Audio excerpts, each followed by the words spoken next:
वास्तव में ये गवर्नमेंट अपराध तो नहीं रोक पा रही है। अब हम वकीलों को ये रोकने का प्रयास चल रहा है। सारे सिस्टम पे तो इसने कब्जा कर लिया। सिर्फ वकीलों के ऊपर जो है ये नियंत्रण नहीं कर पा रही है, इसलिए ये एक बिल ला रही है जिसमें हमारे लोगों का लाइसेंस जो है निरस्त करने का अधिकार सरकार के हाथ में आ जाएगा। ये जो 3 प्रतिनिधि उसमें स्थापित करने की बातें उसमें सामने आ रही हैं, तो क्या वो न्यायिक प्रतिनिधि होंगे, उनको भी लॉ की जानकारी होगी, या राजनीतिक प्रतिनिधि होंगे वो? ये तो सरकार के अपने एजेंडे में है, उसको छिपा के रखा है। सही बात यह है कि आम जनता तो इस संशोधन को समझ ही नहीं रही है, और मैं समझ रहा हूँ कि इसमें जो है हमारा 20% अधिवक्ता भी उसको गंभीरता से नहीं पढ़ रहा है, न समझ रहा है, तो उसको समझ नहीं रहा है। आम आदमी इस पे क्या समझेगा?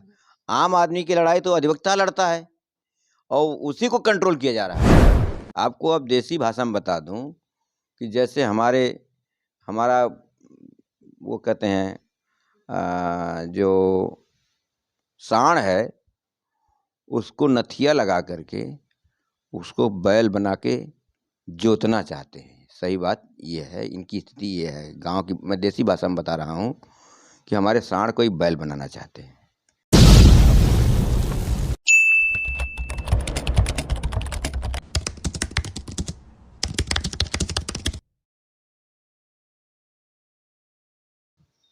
नमस्कार, जोहार जमुलवासी। मैं हूं विनोद कुमार देव। आप देख रहे हैं voice Republica, the voice of real representation. साथियों, हमारे साथ एडवोकेट माननीय राजेश यादव जी हैं।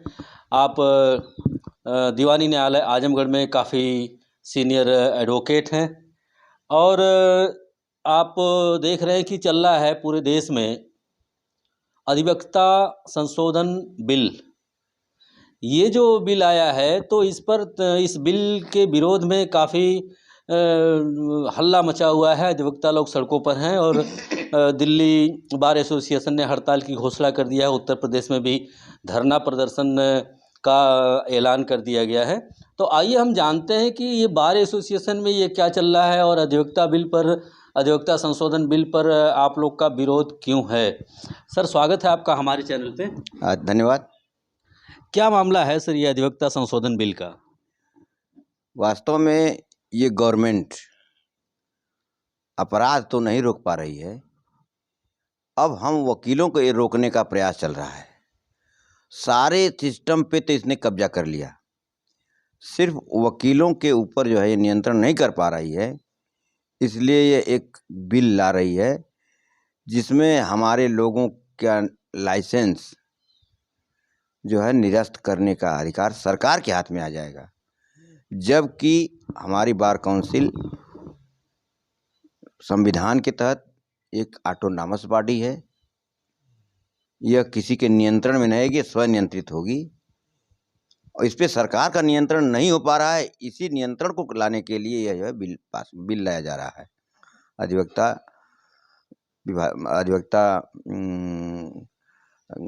संशोधन बिल ने इसका नाम है अधिवक्ता अधिनियम संशोधन बिल 2025। किस प्रकार ये लोग अधिवक्ताओं पर नियंत्रण स्थापित करना चाहते हैं, उनकी स्वायत्तता को और उनकी स्वतंत्रता को समाप्त करना चाहते हैं? देखिए, हमारी संस्था है bar council of India, BCCI का बार काउंसिल ऑफ इंडिया, और प्रदेश की बार काउंसिल। इस पे हम लोग चुन करके अपना प्रतिनिधि भेजते हैं। वो प्रतिनिधि उसका अध्यक्ष चुनते हैं। अब सरकार इन अध्यक्षों को तो नहीं चुन पाती है, प्रयास करती है कि उनको अपने मन के लोगों को से चुनवावे, लेकिन वोट हम वकीलों को ही देना है, इसलिए वो उनका नियंत्रण नहीं हो पा रहा है। अब ये जो संस्था बनेगी जिसमें हमारे लाइसेंस का रिन्यूअल होगा, हमारे लाइसेंस का वो होगा, जांच होगी, उस संस्था में 3 लोग सरकार के द्वारा नामित किए जाएंगे, और जब सरकार द्वारा नामित किए जाएंगे तो सरकार के मंशा के अनुरूप काम करेंगे। जो हम वकीलों के हित के खिलाफ होगा, हम उस पर कुछ कर नहीं सकते हैं। इसलिए वो 3 अपने प्रतिनिधियों के माध्यम से हमारे लोगों पर नियंत्रण करने का प्रयास चल रहा है।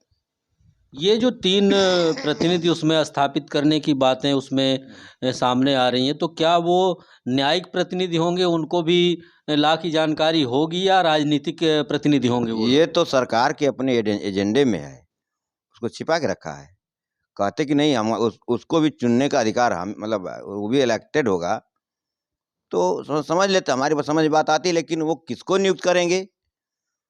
कहेंगे लॉ नोइंग पर्सन होगा, एलएलबी जो होगा वो सिंपल होगा, उसको भी रख सकते हैं। लेकिन जो सरकार की मंशा के अनुरूप है, जैसे अब सरकारी वकील ही नियुक्त हो रहे हैं, तो सर वो किसी केस के बारे में किसी एक्ट के बारे में जानते हैं कि नहीं जानते हैं, नियुक्ति हो जाती है, इसके बाद वो फिर उसके बाद तब उसमें वो वकालत करते हैं। सर, एक सवाल दिमाग में ये आ रहा है कि स्टेटस के हिसाब से, एक्सपीरियंस के हिसाब से हाई कोर्ट और सुप्रीम कोर्ट में जजों की नियुक्ति होती है। तो जो रिजर्वेशन रिप्रेजेंटेशन बहुजन समाज का है न्यायपालिका के अंदर, क्या ऐसे प्रावधान करने से, ऐसे प्रतिनिधि रखने से उस पर असर पड़ने वाला है कि नहीं पड़ने वाला? बिल्कुल होगा। ये हमें वकील बनने से रोकने का प्रयास भी है। हमारे समाज के लोग पढ़े लिखे बेरोजगार हुए तो वकालत पढ़ लिए, वकालत पेशे में आ गए, मेहनत किया, इन्होंने अपनी रोजी रोटी भी कमाई, अपना नाम भी कमाया।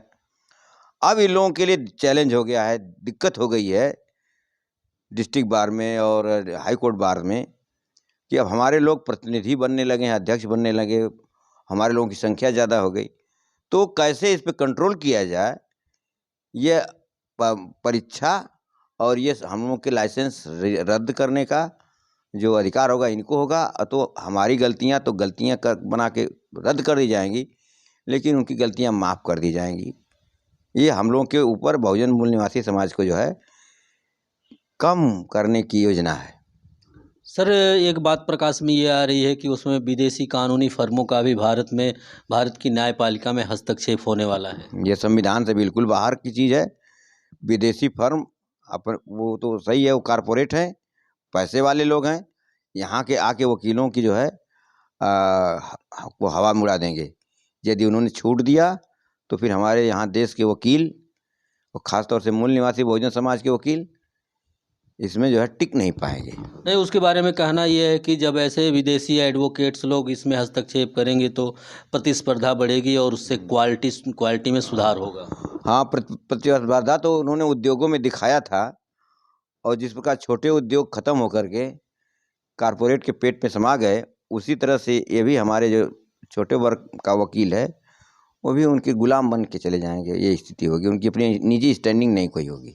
सर, एक लास्ट सवाल हम जानना चाहेंगे कि आम समाज, जो भारतीय समाज है, न्यायपालिका में जिस तरीके का हस्तक्षेप किया जा रहा है, न्यायपालिका को सबोटेज और करने का काम किया जा रहा है, तो आम जो नागरिक है, आम जो जनता है, उस पर ऐसे संशोधन का क्या असर पड़ने वाला है? सही बात यह है कि आम जनता तो इस संशोधन को समझ ही नहीं रही है, और मैं समझ रहा हूँ कि इसमें जो है हमारा 20% अधिवक्ता भी उसको गंभीरता से नहीं पढ़ रहा है, न समझ रहा है, तो उसको समझ नहीं रहा है। आम आदमी इस पे क्या समझेगा? आम आदमी की लड़ाई तो अधिवक्ता लड़ता है और उसी को कंट्रोल किया जा रहा है। आपको अब देसी भाषा में बता दूं कि जैसे हमारा वो कहते हैं जो सांड है, उसको नथिया लगा करके उसको बैल बना के जोतना चाहते हैं। सही बात ये है, इनकी स्थिति ये है। गांव की मैं देसी भाषा में बता रहा हूँ कि हमारे सांड को ही बैल बनाना चाहते हैं। सर, बहुत बहुत धन्यवाद। धन्यवाद आपको भी।